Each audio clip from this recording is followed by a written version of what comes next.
দেশের ৭৫% মানুষ কৃষির সঙ্গে জড়িত।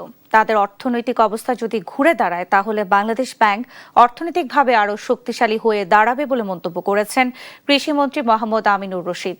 বুধবার রাজধানীর খামারবাড়ির মৃত্তিকা সম্পদ উন্নয়ন ইনস্টিটিউটের বিভিন্ন পর্যায়ের কৃষিবিদ ও কৃষি গবেষকদের নিয়ে বার্ষিক কারিগরি কর্মশালায় একথা বলেন তিনি।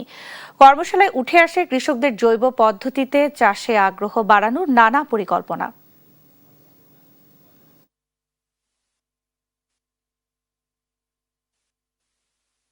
আমরা সবাই বিশ্বাস করি আগামী প্রজন্মের জন্য আরেকটা সুন্দর বাংলাদেশ, সুন্দর পৃথিবী রেখে যেতে হবে। এটা আমাদের সবচেয়ে বড় দায়িত্ব এবং কর্তব্য। আমাদের কথা একটা, এই সরকার আগামী দিনে দেশের ৭৫% মানুষের অর্থনীতিকে শক্তিশালী করতে চায়।